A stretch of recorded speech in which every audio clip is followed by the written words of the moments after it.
Assalamualaikum warahmatullahi wabarakatuh. Salam sejahtera bagi kita semuanya. Pertemuan kali ini kita membahas mengenai manfaat tangible dan intangible teknologi informasi. Berbicara mengenai manfaat TI, sebenarnya telah kita bahas sedikit di pertemuan sebelumnya. Hari ini kita bahas lebih detail lagi.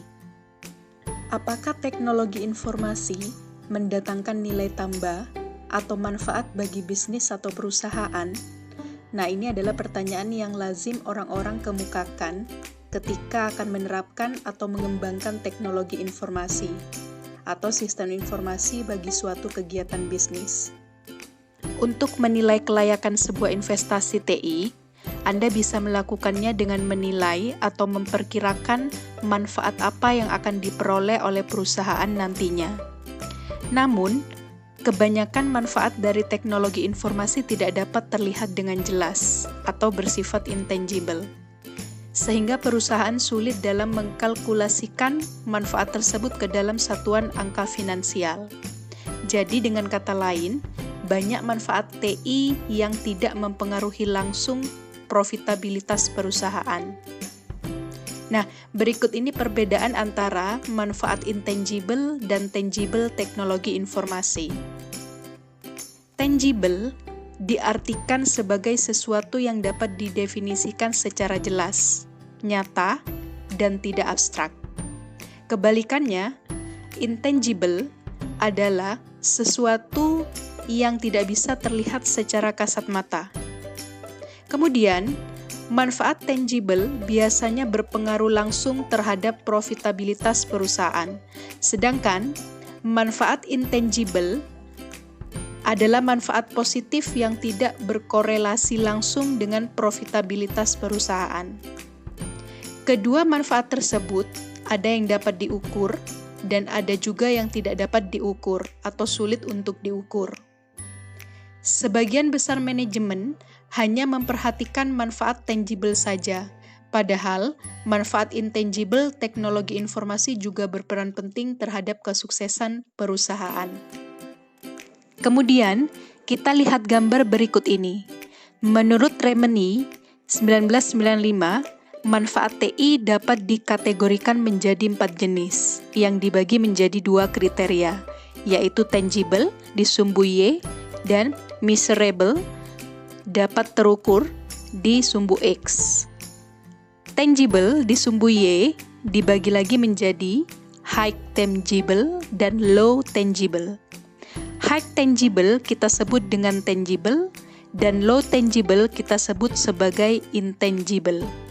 Jadi, semakin ke bawah akan semakin intangible atau manfaat tidak terlihat dengan jelas.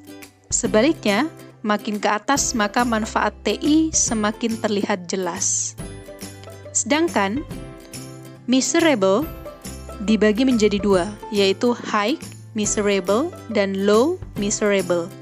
High measurable kita persingkat dengan measurable dan low measurable disebut unmeasurable. Jadi, jika semakin ke kanan, maka manfaat akan mudah untuk diukur, sedangkan semakin ke kiri, manfaat akan semakin susah untuk diukur. Keempat jenis manfaat berdasarkan 2 kategori dapat dijabarkan sebagai berikut. Nomor 1, silakan diperhatikan, disebut tangible unmeasurable, yaitu manfaat yang membawa dampak langsung terhadap keuntungan organisasi, tetapi sulit untuk langsung diukur. Sebagai contoh, informasi yang lebih baik dengan menggunakan teknologi informasi dan meningkatnya keamanan dari organisasi. Terlihat, namun susah untuk diukur. Kedua, nomor 2, disebut tangible measurable, yaitu manfaat yang membawa dampak langsung terhadap keuntungan organisasi dan efek tersebut dapat diukur secara objektif. Contohnya, pengurangan biaya atau peningkatan pendapatan organisasi. Kemudian nomor 3 disebut dengan intangible, unmeasurable, yaitu manfaat yang tidak dapat diukur dengan mudah dan tidak membawa dampak langsung terhadap keuntungan organisasi. Sebagai contoh, peningkatan reaksi pasar terhadap organisasi, persepsi atau penilaian yang baik dari konsumen dan calon karyawan terhadap produk dari organisasi. Terakhir, nomor 4, disebut dengan intangible measurable, yaitu manfaat yang dapat diukur tetapi tidak membawa dampak langsung terhadap keuntungan organisasi. Sebagai contoh, penyampaian informasi yang lebih cepat, peningkatan kepuasan konsumen, dan kepuasan karyawan. Kalau Anda masih belum paham mengenai manfaat intangible, ini beberapa contohnya, seperti peningkatan kepuasan konsumen dan karyawan, kemudian peningkatan mutu informasi dan pengambilan keputusan, peningkatan efisiensi operasional, sampai dengan peningkatan mutu komunikasi dan pengawasan.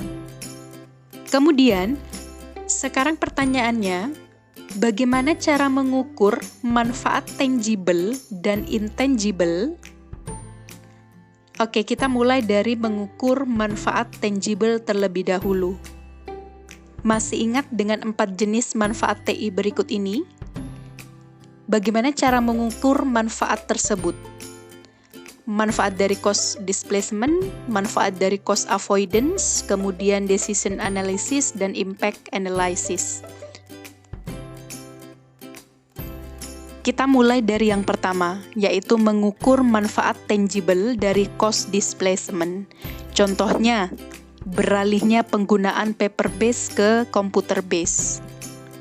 Dengan ini, banyak biaya yang dapat kita reduksi dengan dimanfaatkannya komputer atau teknologi informasi di sebuah perusahaan.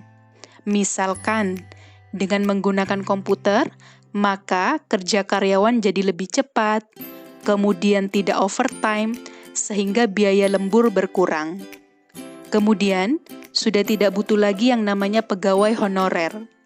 Dan juga dengan penggunaan spreadsheet, penggunaan tidak perlu lagi membayar biaya tambahan untuk keperluan pembuatan laporan. Bagaimana caranya mengukur manfaat cost displacement dengan ukuran finansial? Jadi, kasarannya bagaimana kalau manfaat-manfaat tangible tadi kita uangkan atau diuangkan? Berapa besarnya? Silakan Anda perhatikan contoh perhitungan berikut ini. Ketika memulai investasi, biasanya di awal kita butuh biaya awal investasi untuk pembelian barang-barang seperti komputer, modem, kemudian penggunaan jaringan, printer, scanner, dan lain sebagainya.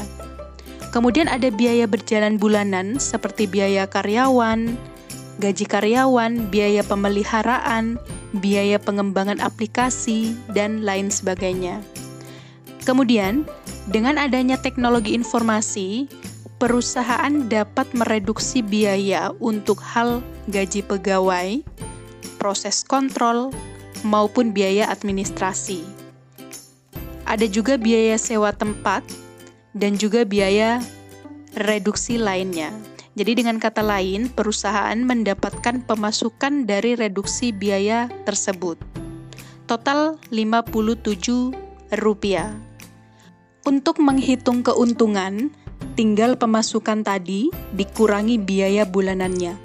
Didapat Rp12 per bulan. Untuk per tahun, Anda tinggal kalikan dengan 12. Kemudian, berapa besarnya profit? Anda tinggal menghitung nilai ROI-nya. Untuk mempermudah Anda menghitung cost displacement, ikuti langkah-langkah berikut. Pertama, silakan Anda cari pekerjaan mana yang dipengaruhi sistem baru atau teknologi baru. Dengan kata lain, cari pekerjaan mana yang sudah tidak dibutuhkan lagi, yang sudah dapat digantikan oleh sistem. Selanjutnya, silakan Anda cross-check lagi para pegawai di perusahaan Anda. Daftar pegawai bagian mana yang tidak Anda butuhkan lagi dengan adanya sistem atau TI. Selain pekerjaan dan pegawai, Anda juga bisa mendaftar fasilitas-fasilitas mana yang sudah bisa untuk dibuang atau tidak perlu dipakai lagi. Jika pada cost displacement diperoleh manfaat berupa reduksi biaya, maka prinsip yang dipergunakan dalam cost avoidance adalah dihindarinya atau diantisipasinya pengeluaran biaya yang tidak perlu karena adanya teknologi informasi. Contohnya, aplikasi Computer Based Training atau CBT, maka Anda tidak diperlukan lagi pengeluaran biaya karyawan untuk keperluan administrasi, akomodasi, material, instruktur, dan transportasi keluar kota karena proses pelatihan tersebut dapat dilakukan di tempat kerja. Bagaimana cara menghitung besarnya manfaat dari cost avoidance? Silakan perhatikan contoh berikut ini. Ada biaya investasi yang harus Anda keluarkan di awal dalam pengadaan sistem, total 839. Kemudian ada pengeluaran bulanan, sama, totalnya 134. Dengan adanya CBT tadi, Anda bisa menghindari biaya instruktur, transportasi akomodasi, makalah, dan administrasi. Total manfaat yang bisa Anda dapat bisa mencapai 145. Kemudian, hitung keuntungannya dengan cara yang sama, dengan cost displacement tadi, yaitu 145 dikurangi 134. Menjadi 11. Manfaat per tahunnya tinggal Anda kalikan 11 dengan 12 bulan, didapat 132. Terakhir, hitung nilai ROI untuk melihat besarnya profit dan hitung nilai payback dari biaya investasi sebesar 839 tadi untuk melihat kapan perusahaan bisa balik modal. Selanjutnya adalah manfaat TI dalam hal decision analysis. Di sini, TI dapat membawa manfaat atau keuntungan yang didapatkan dari pengambilan keputusan yang lebih baik. Contohnya, dengan adanya Transactional Information System dan Management Information System untuk proses pemantauan hutang piutang dan penagihan. Contoh utama dari Transactional Information System adalah bagaimana cara mengumpulkan dan mempersiapkan data-data untuk keperluan sistem informasi manajemen. Sedangkan tugas dari MIS berfungsi untuk menyajikan informasi yang detail dan memberikan rangkuman informasi. Kemudian, dengan adanya sistem penagihan, maka perusahaan mudah memonitor jatuh tempo, kemudian penagihan jadi lebih cepat, dan uang masuk lebih cepat juga, sehingga perusahaan akan mendapatkan keuntungan dari bunga bank. Contoh dari analisis keputusan untuk kasus tersebut adalah sebagai berikut.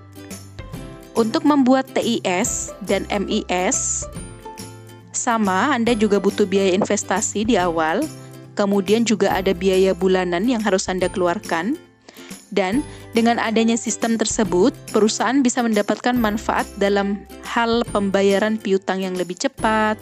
Anda juga dapat tambahan dari bunga bank. Kenapa? Karena kalau orang bayar lebih cepat, Anda bisa menyimpan lagi uang tersebut di bank. Otomatis Anda dapat bunganya. Selanjutnya, kenaikan penjualan dan manfaat lain-lain dengan total 176. Terakhir, hitung ROI dan payback dengan cara yang sama. Selanjutnya untuk impact analysis. Nah, ini biasanya berhubungan dengan penghematan waktu dan berdampak langsung terhadap penghematan biaya atau peluang memperoleh pendapatan. Karena dalam bisnis, biasanya waktu dianggap sebagai uang. Contoh kasusnya, semisal dengan adanya Sales Information System untuk menggantikan proses penjualan secara manual.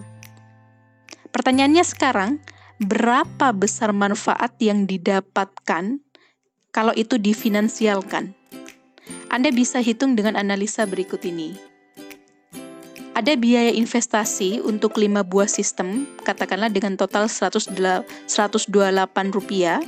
Kemudian ada biaya bulanan, sama seperti kasus-kasus sebelumnya. Nah, untuk manfaat bulanannya, Didapat dari mana? Analoginya seperti ini. Misal, setiap hari Anda menerima sales call sebanyak 6 kali, katakanlah ada 6 customer yang menelpon setiap hari. Kemudian, rata-rata per call-nya Anda bisa mendapatkan hasil penjualan 1,5 rupiah. Selanjutnya, dengan adanya sistem, Anda bisa peroleh manfaat berupa penghematan waktu. Yang awalnya secara manual, Anda katakanlah butuh 35 menit untuk melayani satu customer. Sekarang dengan adanya Sales Information System, bisa menjadi 15 menit saja. Jadi Anda menghemat 20 menit. Nah, 20 menit ini adalah sumber uang. Kemudian, Anda juga bisa mereduksi, katakanlah dengan proses manual, pelanggan Anda butuh isi formulir, kemudian ada proses tanya jawab, dan lain sebagainya. Misal rata-rata Anda butuh 60 menit. Nah, dengan adanya SIS atau dengan adanya Sales Information System, Anda bisa mempersingkat waktu tersebut untuk proses pengisian formulir dan lain sebagainya bisa menjadi 10 menit. Bagaimana bisa hemat waktu bisa jadi uang? Tolong perhatikan, 70 menit ini sebenarnya adalah peluang untuk melakukan tambahan sales call. Jadi, Anda bisa dapatkan tambahan 3 sales call per hari. Kok bisa 3? 70 dibagi 20 menit. Kemudian 20 dari mana? Kalau yang memperhatikan pasti paham. 20 menit adalah waktu rata-rata yang dibutuhkan untuk sekali sales call. Nah, otomatis dari 3 tambahan sales call per hari tadi, dari sini Anda bisa mendapatkan tambahan pemasukan sebesar 3 kali 1,5, yaitu total 4,5 per hari. Karena per harinya kan 1,5. Oke, bayangkan per hari untuk satu sistem Anda bisa untung 4,5. Kalau 5 sistem bagaimana? Tinggal kalikan 5 per hari. Kemudian pertanyaannya kalau per bulan? Per tahun? Nah, jadi Anda sudah bisa bayangkan kan keuntungannya. Nah, jadi itulah mengapa dalam bisnis waktu adalah sumber uang. Ada pepatah, orang bisa kaya hanya dengan memanfaatkan waktunya dengan baik. Oke, itu tadi semua penjelasan mengenai manfaat tangible. Sekarang kita akan membahas mengenai manfaat intangible. Langkah-langkah menghitung manfaat intangible menurut Silk 1990 adalah berikut ini. Pertama, mengkonseptualisasikan dampak dan manfaat. Selanjutnya, perubahan langsung apa yang kira-kira akan terjadi. Ketiga, jenis indikator ukuran apa yang dapat dipergunakan. Keempat, kuantitas perubahan yang terjadi. Kita cek. Kelima, mentransformasikan perubahan kuantitas indikator tersebut ke dalam satuan finansial terkait dengan hal tersebut. Terakhir, kita hitung semua total hasil perhitungan. Langkah 1 dilakukan dengan cara mengkonseptualisasikan dampak atau manfaat. Intinya, analisa dampak dan manfaat intangible apa yang didapat dengan adanya sebuah sistem. Contoh, dengan adanya sistem, kita bisa pertama, mengurangi tingkat kesalahan dalam pelayanan, kemudian juga kita bisa mempercepat proses pengiriman tagihan, dan mereduksi durasi pembayaran. Langkah kedua, silakan Anda cek dan amati perubahan langsung apa yang kira-kira akan terjadi. Jadi, dengan mengurangi kesalahan misalnya, akan terjadi perubahan-perubahan dalam hal contohnya dari keluhan pelanggan yang berkurang, kemudian kepuasan pelanggan meningkat, biaya memperbaiki kesalahan dapat direduksi, dan lain-lain sebagainya. Kemudian, dengan mempercepat pengiriman tagihan, misalnya, terjadi perubahan dalam hal ketetapan pembayaran, maksud saya ketepatan pembayaran, kemudian juga bisa tertib administrasi, penjadwalan pemasukan, dan hal-hal lainnya. Langkah ketiga, silakan Anda pilih atau Anda tentukan jenis indikator ukuran apa yang dapat dipergunakan. Contohnya, dalam mengurangi keluhan, Anda bisa pakai indikator jumlah keluhan. Untuk mengurangi kesalahan, Anda bisa pakai indikator jumlah kesalahan. Kemudian untuk mempercepat tagihan, bisa pakai waktu pengiriman tagihan. Dan terakhir untuk mempercepat pembayaran, bisa pakai indikator waktu pembayaran. Langkah keempat, cek kuantitas perubahan yang terjadi. Misalnya, jumlah keluhan berkurang dari sekitar 10 per hari menjadi tidak lebih dari 2 per hari. Kemudian juga jumlah kesalahan bisa berkurang dari yang awalnya 150 buah per hari misalkan, kemudian menjadi tidak lebih dari 10 per hari. Jadi ada perubahan-perubahan yang bisa kita cek. Langkah kelima, dengan cara mentransformasikan perubahan kuantitas indikator ke dalam satuan finansial. Contohnya, dalam melayani jumlah keluhan menjadi lebih sedikit, kita bisa menghemat biaya telepon sampai 100.000 per hari. Kok bisa? Jadi kita pertimbangkan atau kita analoginya seperti ini.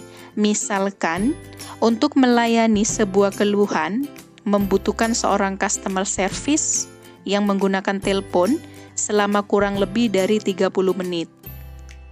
Sehingga, dengan berkurangnya jumlah keluhan dari 10 menjadi 2, maka waktu komunikasi juga berkurang.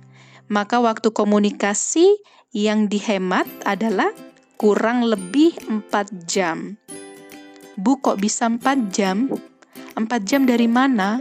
Nah, dari 10 dikurangi 2, yaitu jadi 8, dan dikalikan dengan 30 menit. Jadi 240 menit atau 4 jam.